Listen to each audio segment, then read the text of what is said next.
Hello, bonjour. Voilà, petite vidéo de présentation d'un tandem monté avec un moteur Lift MTB.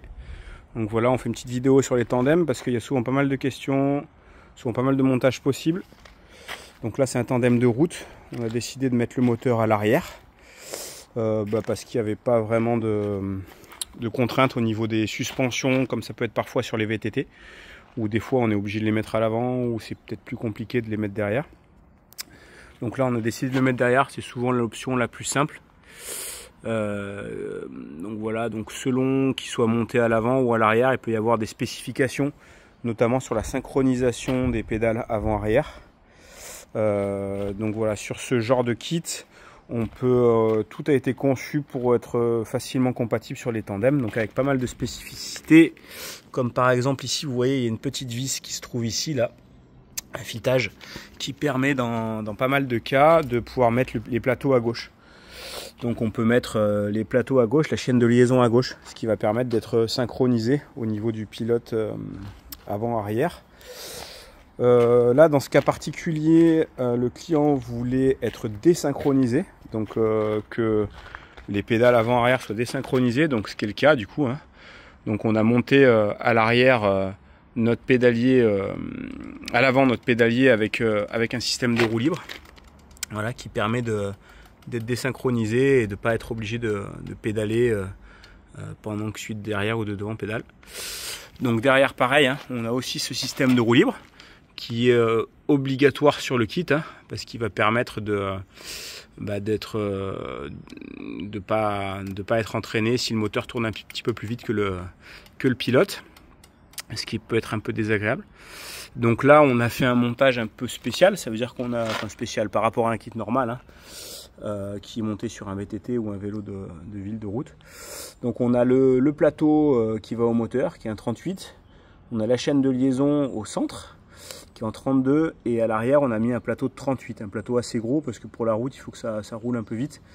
Donc c'est un vélo avec lequel on prend 45-50 sans trop de problème, en pédalant à deux, bien sûr, ça va pas juste avec le moteur. Donc voilà, moteur intérieur. Donc on a mis une grosse batterie, c'est une batterie de 720 Wh. Voilà.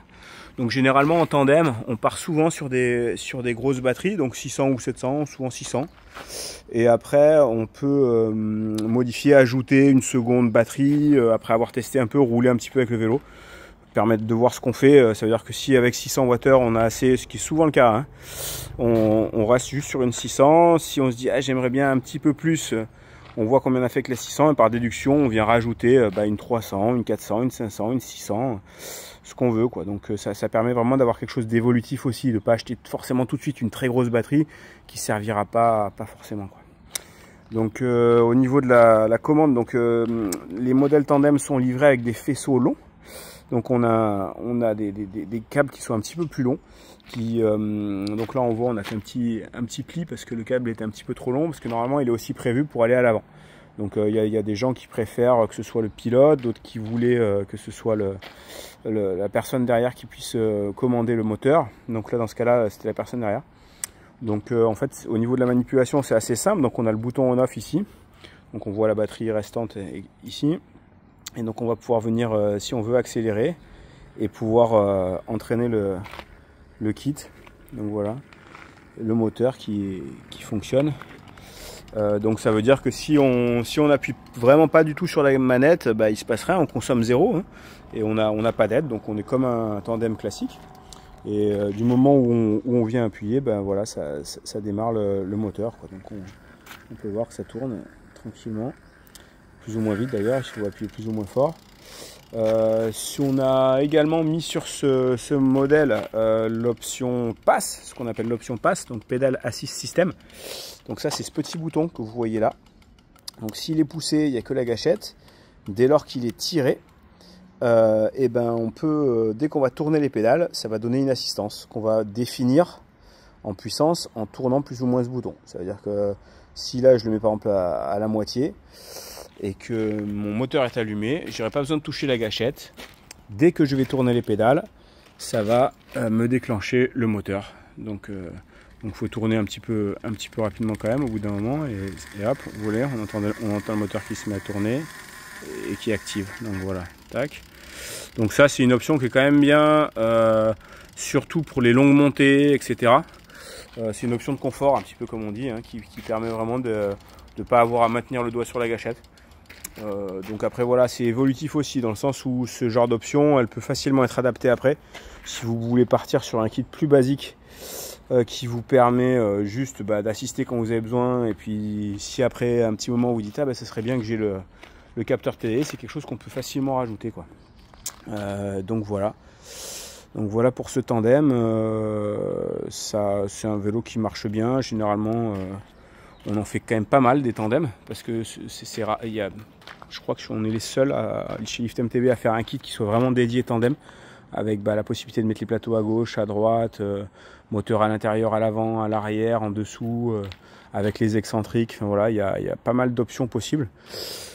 Donc voilà, c'est un beau petit tandem et voilà, n'hésitez pas à nous contacter si vous avez besoin d'infos sur ce genre de montage qu'on fait assez régulièrement.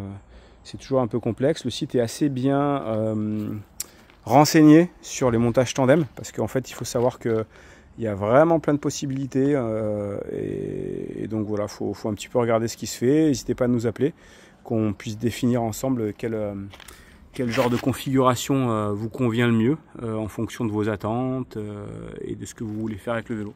Sachant qu'un même kit, un kit de vélo classique peut être monté sur un tandem, un kit tandem peut après être monté sur un vélo classique, donc ça fait pas mal de possibilités.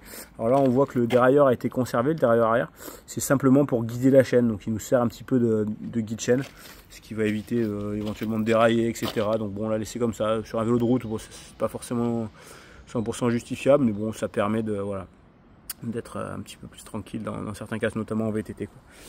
Donc voilà, et bien à bientôt, au revoir.